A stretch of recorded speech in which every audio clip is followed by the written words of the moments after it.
Bagi informasi mengenai penanganan pandemi COVID-19 ini, sesuai dengan keputusan dalam rapat kabinet yang dipimpin oleh Bapak Presiden, evaluasi untuk PPKM di Jawa Bali dilakukan setiap 1 kali seminggu.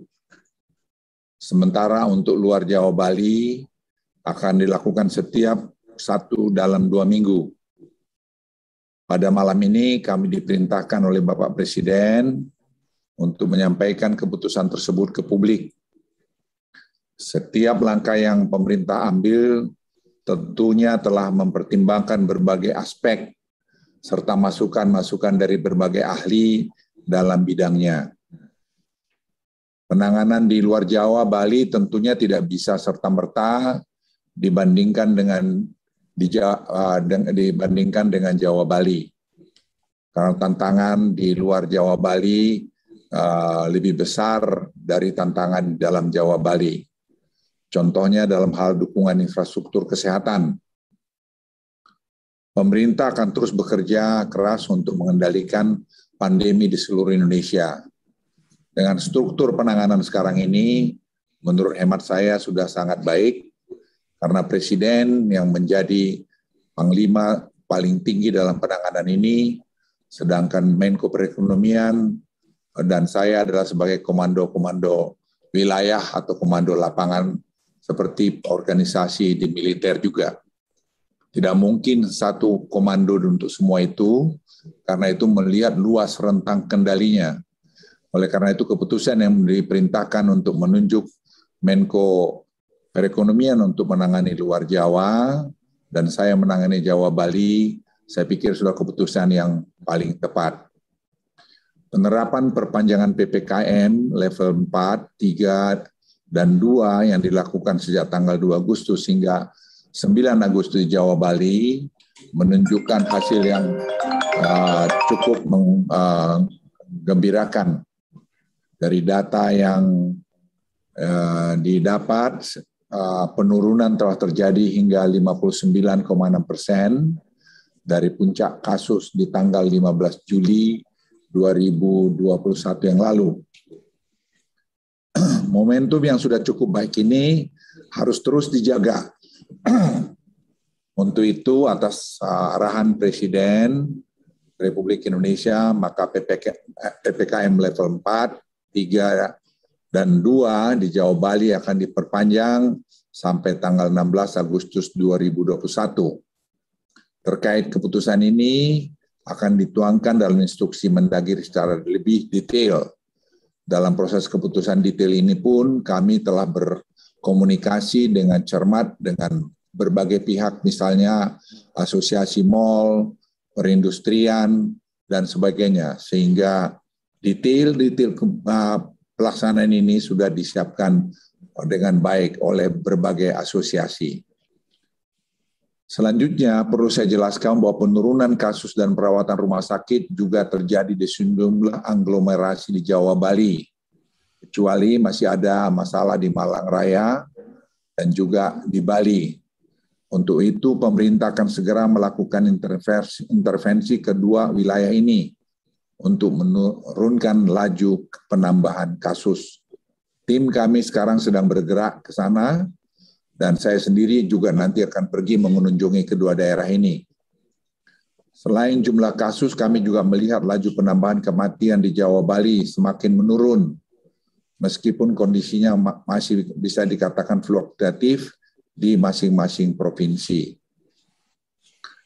Pemerintah juga sangat mewaspadai kenaikan mobilitas yang tercermin dari kenaikan indeks komposit pasca 26 Juli terhadap kenaikan kasus konfirmasi ke depannya.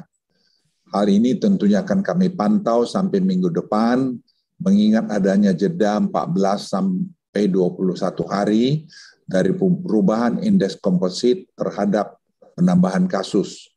Dan ini kami lakukan secara ilmiah dengan bekerja sama dengan Facebook dan juga bekerja dengan Google dan bekerja juga dengan NASA. Dalam penerapan PPKM level 4 dan 3 yang akan dilakukan pada tanggal 10 sampai 16 Agustus 2021 nanti, terdapat 26 kota atau kabupaten yang turun dari level 4 ke level 3. Hal ini menunjukkan perbaikan kondisi di lapangan yang cukup signifikan. Evaluasi tersebut kami lakukan dengan mengeluarkan indikator kematian dalam penilaian karena kami temukan adanya input data yang merupakan akumulasi angka kematian selama beberapa minggu ke belakang, sehingga menimbulkan distorsi dalam penilaian. Menyangkut ini pun kami sekarang terus bekerja keras untuk mengharmonisasi data, dengan itu juga memperbaiki silacak. Kami membentuk tim khusus untuk menangani wilayah-wilayah yang memiliki lonjakan kasus kematian yang signifikan dalam beberapa minggu terakhir, yang seperti kami lakukan di Yogyakarta. Setelah kami kembali dari Yogyakarta, kita evaluasi angkanya, kita temukan di sana-sini yang perlu diperbaiki. Selain perkembangan kasus COVID-19, saya juga akan sampaikan perkembangan yang terus membaik dari pelaksanaan 3M, testing dan tracing, serta capaian vaksinasi.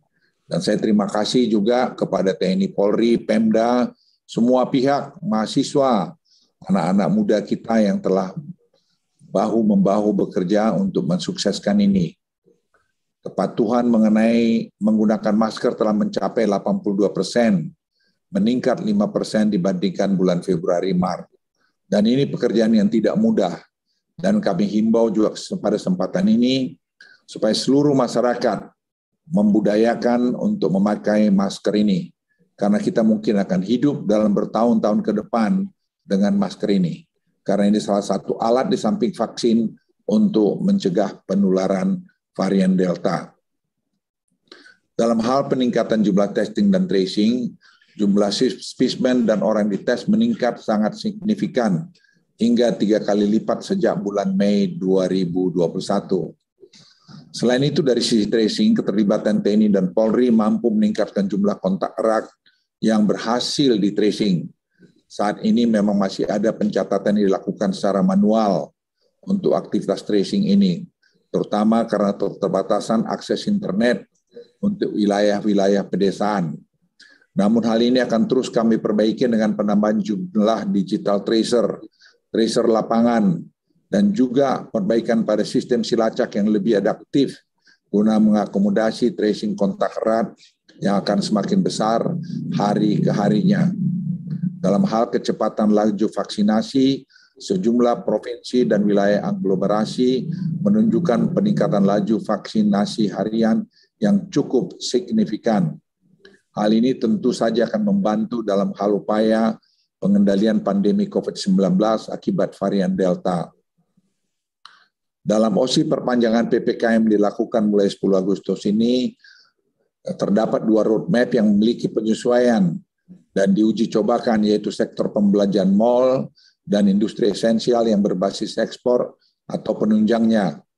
Pemerintah akan melakukan uji coba pembukaan secara gradual untuk mal, pusat perbelanjaan di wilayah dengan level 4, dengan memperhatikan implementasi protokol kesehatan. Uji coba pembukaan pusat perbelanjaan mal ini akan dilakukan di Kota Jakarta, Bandung, Surabaya, Semarang, dengan kapasitas 25% selama seminggu ke depan. Nah, dengan protokol kesehatan yang ketat. Hanya mereka yang sudah divaksinasi, saya ulangi, hanya mereka yang sudah divaksinasi dapat masuk ke mal dan harus menggunakan aplikasi Peduli Lindungi. Anak umur 12 di bawah 12 tahun dan 70 di atas 70 tahun akan dilarang untuk masuk ke dalam mal pusat perbelanjaan sementara ini. Selain itu, untuk industri esensial berbasis ekspor, minggu ini juga sudah disusun semua protokol kesehatan agar mulai minggu depan juga ini bisa dioperasikan di kota level 4 dengan 100% staf yang dibagi minimal dalam 2 shift. Penyesuaian di level 4 dilakukan juga tempat ibadah. Dalam perpanjangan mulai 10 Agustus, kabupaten di wilayah level 4 dapat melakukan ibadah dengan kapasitas maksimum 25% atau maksimal 20 orang. Kami ingin menekankan sekali lagi bahwa ada 3 pilar utama dalam hal penanganan COVID-19 ini. Pertama adalah peningkatan coverage vaksinasi secara cepat. Kedua, penerapan 3T yang tinggi. Dan kepatuhan 3M, terutama soal masker yang baik. Dalam menangani pandemi ini, pemerintah mengedepankan masalah kehati-hatian dengan baik. Jangan sampai perbaikan yang sudah kita capai dengan susah payah, kemudian menjadi sia-sia. Saya ingin menyampaikan pada Anda semua kita lelah. Bukan hanya petugas, masyarakat pun lelah. Oleh karena itu, jangan kita sia-siakan kelelahan kita ini karena kita tidak disiplin.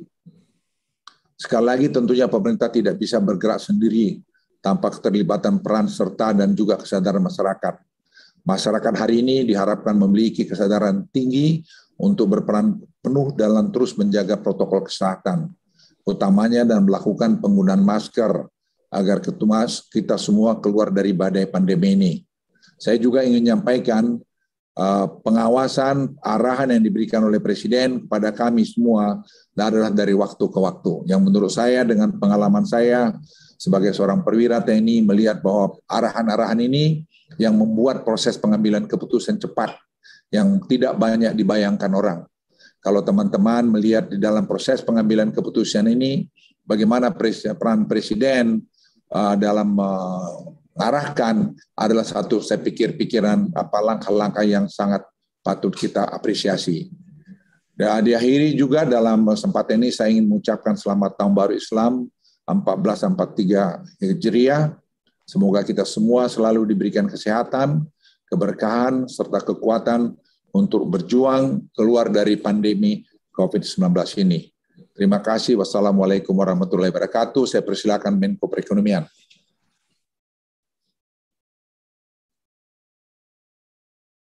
Bapak Menteri Kesehatan, Bapak Ibu media cetak maupun elektronik, Assalamualaikum warahmatullahi wabarakatuh. Salam sejahtera bagi kita.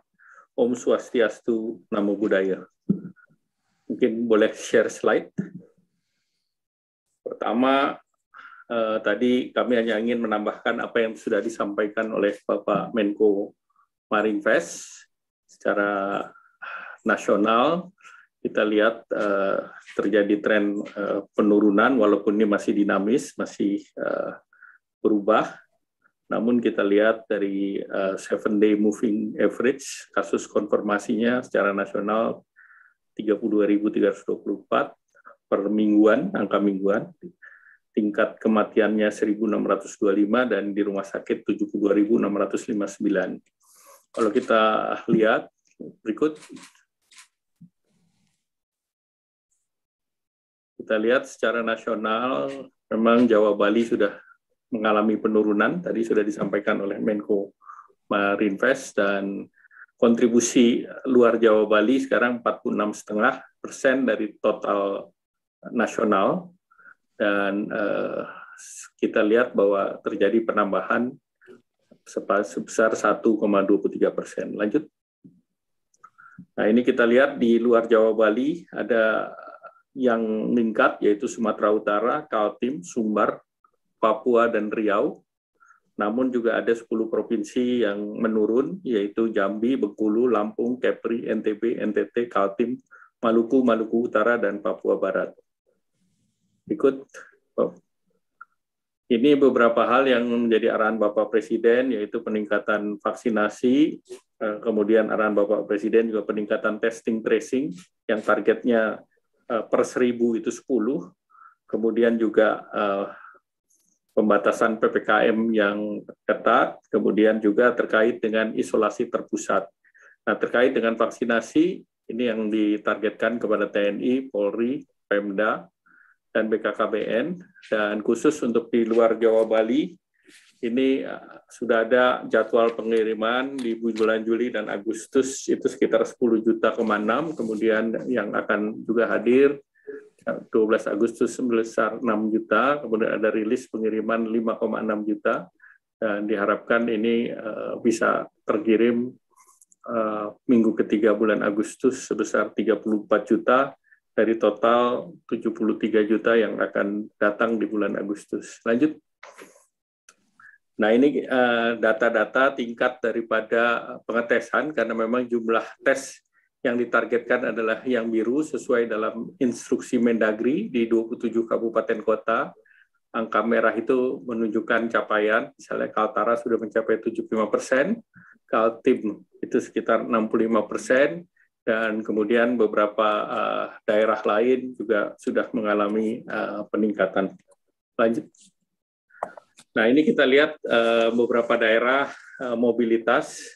Nah, kita lihat mobilitas di berbagai daerah telah terjadi penurunan, terutama di hampir semua area menurun, dan 2 area yang seperti juga di Jawa yang masih diberikan keleluasaan ataupun terkait dengan kegiatan adalah di toko makan atau apotek dan di daerah pemukiman. Nah, kalau dilihat 2 provinsi yang mobilitasnya masih di atas positif, yaitu Sumatera Barat 0,8 secara rata-rata, dan Riau di daerah umum masih 5% dan NTT 22%. Terhadap kegiatan ini tentu kita akan terus menekan dalam kegiatan-kegiatan ke depan, dan kita juga memonitor di luar Jawa terkait dengan tren-tren kenaikan kasus aktif. Nah, dari hasil evaluasi, pemerintah melihat bahwa 45 kabupaten kota ini masih perlu ditindaklanjuti, dan pemerintah juga mempersiapkan isolasi terpusat di luar Jawa dengan mempertimbangkan kasus yang ada, dan pemerintah akan menggunakan fasilitas kapal Pelni yang telah disiapkan oleh Kementerian Perhubungan bekerja sama dengan BNPB, Kementerian Kesehatan, dan pemerintah daerah. Dan untuk awal akan dipersiapkan di 4 kota, Medan, Bitung, Sorong, Bandar Lampung, sedangkan fasilitas gedung di daerah juga dipersiapkan oleh Kementerian PUPR bersama BNPB, antara lain menggunakan Wisma Atlet, Asrama Haji, Balai Diklat, Rusun, dan ini telah diidentifikasi di beberapa daerah, termasuk di Sumatera Utara, kemudian di Riau, di Padang, di 5 daerah yang tadi meningkat secara tinggi. Kemudian pembiayaan isolasi terpusat itu kerjasama Pemda, Kemenkes, BNPB, dan yang sudah confirm adalah untuk Bitung dan Bandar Lampung. Beberapa wilayah yang disiapkan oleh Kementerian PUPR diharapkan bisa disiapkan dalam 1 minggu, 2 minggu ke depan adalah di Provinsi Sumatera Utara, Sumatera Barat, Riau, Kalimantan Timur, NTT, dan Papua.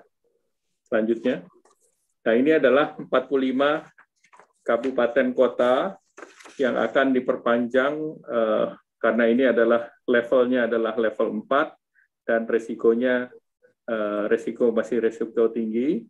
Di luar Jawa ini level 4 ada 132 kabupaten kota, namun 45 kabupaten kota yang kita tingkatkan tetap berada di level 4. Level 3 ada 215 kabupaten kota, level 2 ada 39 kabupaten kota.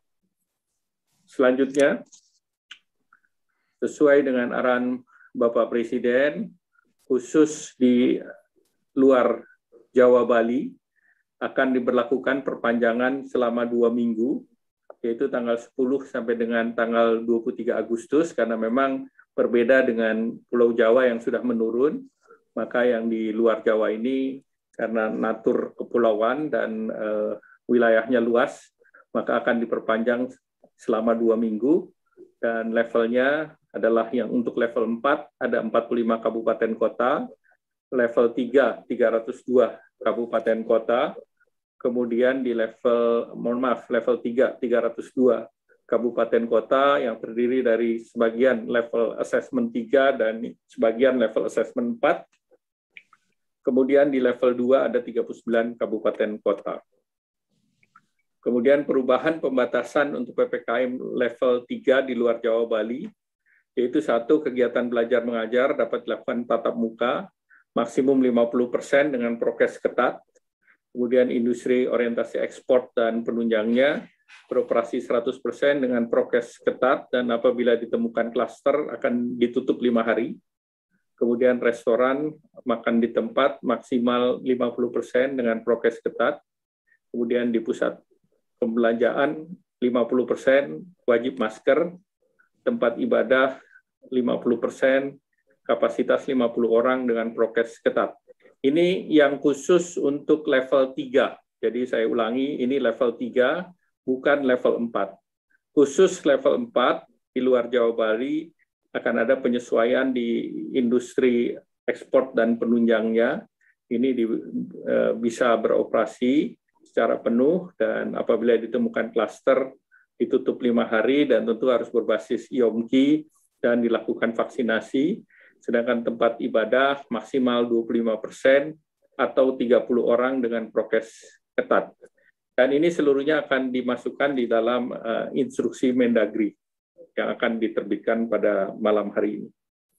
Nah, ini adalah secara matriks, tadi sudah dijelaskan. Jadi ini berdasarkan work from home, belajar mengajar 50%, industri, restoran dan kafe, warung, lapak, jajanan, PKL, toko kelontong. Nah, ini prokes dan diatur oleh Pemda. Kemudian mall tadi disampaikan ini level 3 ya, bukan level 4. Itu 50%, kemudian pasar tradisional juga dengan regulasi Pemda, kemudian tempat ibadah. Demikian Bapak Menko Marinvest, terima kasih. Dan sekali lagi arahan Bapak Presiden bahwa beberapa hal terkait vaksinasi, testing, tracing, dan juga pembatasan mobilitas, isolasi terpusat, dan ketersediaan obat, ketersediaan oksigen, seluruhnya sudah dipersiapkan, dan nanti Pak Menkes akan menjelaskan terkait dengan hal tersebut. Demikian, silakan Pak Menko. Silakan Pak Menteri Kesehatan, Pak Budi. Terima kasih Pak Menko, rekan-rekan wartawan. Assalamualaikum warahmatullahi wabarakatuh. Bapak Presiden memberikan arahan bahwa ke depannya mungkin besar bahwa virus ini akan hidup cukup lama bersama kita. Jadi arahan Bapak Presiden, kita harus memiliki roadmap bagaimana ke depannya kalau memang virus ini hilangnya membutuhkan waktu sampai tahunan. Bagaimana protokol kesehatan yang kita miliki bisa menjaga kita untuk tetap hidup normal menjalankan aktivitas ekonomi, tapi dengan kondisi yang lebih aman. Untuk itu, atas arahan Bapak-Bapak Menko, kami akan segera melakukan pilot project yang mengatur secara digital penerapan dari protokol-protokol kesehatan di 6 aktivitas utama. Yang pertama adalah perdagangan, itu bisa perdagangan modern seperti mall atau department store, atau juga perdagangan tradisional seperti pasar basah atau toko-toko kelontong. Yang kedua adalah kantor dan kawasan industri. Yang ketiga adalah transportasi, baik darat, laut, dan udara. Yang keempat adalah pariwisata, hotel, restoran, atau event. Yang kelima, keagamaan. Dan yang keenam, pendidikan. Arahan beliau agar dipastikan bahwa protokol kesehatan yang nantinya akan mendampingi kehidupan kita ke depan, itu benar-benar bisa praktis, bisa juga digital atau berbasis information technology, dan juga bisa mengamankan kehidupan kita sehari-hari. Dan sudah diputuskan oleh Bapak Presiden bahwa nantinya akan menggunakan aplikasi Peduli Lindungi sebagai dasar, dan kita rencananya mulai minggu depan akan mulai di beberapa mall bekerja sama dengan Asosiasi Mall Indonesia. Kita juga sudah mengintegrasikan dengan transportasi udara, di mana teman-teman wartawan juga sekarang sudah merasakan setiap kali kita check-in akan langsung ketahuan status vaksinasi dan status PCR-nya secara digital, ya, secara otomatis. Nanti semua aktivitas tersebut, kalau mau masuk ke aktivitas tersebut, harus ada proses screening yang akan menentukan apakah yang bersangkutan sudah divaksin atau tidak. Kalau yang bersangkutan sudah divaksin, mereka akan masuk dan akan memperoleh protokol yang lebih longgar dibandingkan dengan yang belum vaksin. Sama seperti misalnya kalau kita masuk restoran, ada daerah merokok atau tidak merokok. Bisa dibayangkan seperti itu. Jadi kalau yang untuk vaksin, mungkin satu mejanya bisa berempat, bisa selamanya buka masker, tapi yang belum vaksin, mungkin harus satu meja berdua dan ditaruh di ruangan yang terbuka. Nah, hal-hal seperti tersebut akan diatur dalam bentuk protokol kesehatan untuk ke-6 aktivitas yang tadi saya sebutkan. Perdagangan, baik tradisional maupun modern, kantor dan kawasan industri, transportasi, darat laut udara, pariwisata, hotel, restoran, event, acara-acara keagamaan, dan juga pendidikan. Nah, diharapkan dengan adanya pilot project ini, bekerja sama dengan asosiasi, proses ini atau protokol kesehatan ini bukan hanya dimiliki oleh pemerintah, tapi juga dimiliki oleh pesertanya, oleh asosiasinya, dan bisa dilakukan tindakan-tindakan pengamanan, insentif dan disinsentif yang dilakukan juga oleh asosiasi terhadap anggotanya. Jadi pengawasannya bisa lebih efektif karena dilakukan juga oleh asosiasi bersama dengan pemerintah. Di samping itu, selain protokol kesehatan, Bapak Presiden juga menekankan perlunya testing dan tracing itu ditingkatkan. Ini adalah salah satu kelemahan kita yang sangat dibutuhkan ke depannya kalau kita mau secara bertahap membuka aktivitas sehari-hari tanpa mengorbankan unsur keamanan. Kita melihat bahwa testingnya sudah terjadi peningkatannya cukup tinggi. Dari sebelum Lebaran mungkin masih kisarannya puluhan ribu, sekarang sudah tes spesimennya di atas 200 ribu, sedangkan tes jumlah orangnya sekitar 150 ribuan. Itu kenaikan yang luar biasa. Tapi kami masih berpikir untuk perlu meningkatkan dengan kondisi positivity rate seperti sekarang ke angka 300 sampai 400 ribuan. Tracing juga kami melihat banyak kita perbaiki, infrastruktur sudah diperbaiki, tracer-tracernya juga sudah disiapkan TNI dan Polri, tapi kita masih memperbaiki sistemnya kita, performance-nya juga, agar ngisinya lebih mudah, dan kualitas data yang dimasukkan. Kami berharap 2 minggu signifikan, dan juga semua aksi pendukungnya sudah terintegrasi menjadi satu. 2 hal tadi, Bapak Ibu, yaitu peningkatan protokol kesehatan didukung dengan aplikasi digital untuk sektor-sektor aktivitas sehari-hari kita lakukan, 6 sektor tadi. Kemudian kedua, testing tracing yang lebih agresif, ditingkatkan di seluruh pelosok Nusantara dengan bantuan TNI dan Polri, kita rasa bisa menjadi alat agar kita bisa secara bertahap menyeimbangkan antara kegiatan ekonomi di satu sisi, tapi di sisi lain menjaga keamanan kita bersama. Khusus untuk vaksin, saya menambahkan sedikit yang tadi meneruskan yang Pak Menko Ekon sampaikan. Memang Bapak Presiden menyampaikan, dipastikan bahwa aglomerasi 7 di Jawa plus Bali, kalau bisa segera diselesaikan dengan minimal 70% sudah dicapai di akhir September. Kemudian 45 kabupaten kota di luar Jawa dan Bali akan menjadi prioritas kita untuk mendapatkan tambahan vaksin karena mereka memang kasus konfirmasinya tinggi. Dan yang ketiga, khusus untuk 5 kabupaten kota. Jadi Kabupaten Jayapura, Kota Jayapura, ada satu lagi Kabupaten Kerom, Kabupaten Merauke, dan Kabupaten Mimika, itu sudah dikeluarkan instruksi Mendagrinya untuk segera dilakukan vaksinasi sebelum akhir September karena persiapan untuk PON di Papua. Mungkin dari kami demikian, rekan-rekan sekalian serta Bapak Menko. Terima kasih. Wassalamualaikum warahmatullahi wabarakatuh.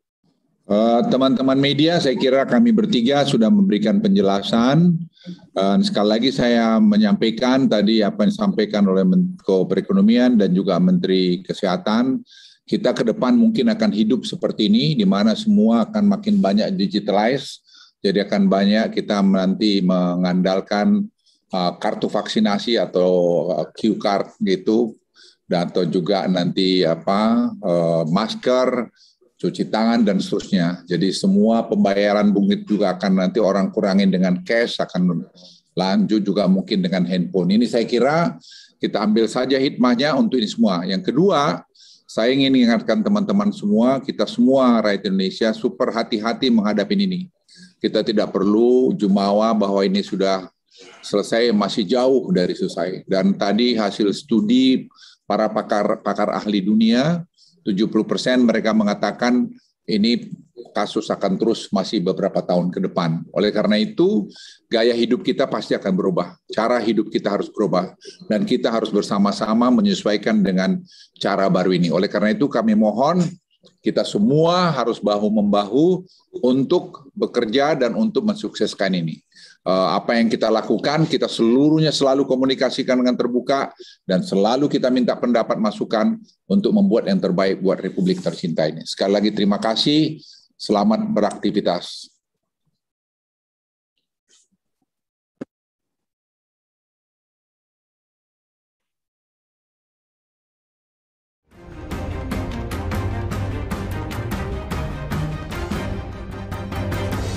Bapak, Ibu, saudara-saudara, saat ini semua wajib pakai masker.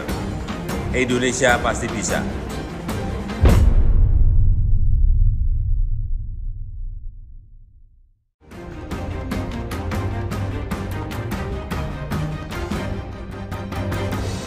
Bapak, Ibu, saudara-saudara, saat ini semua wajib pakai masker. Indonesia pasti bisa.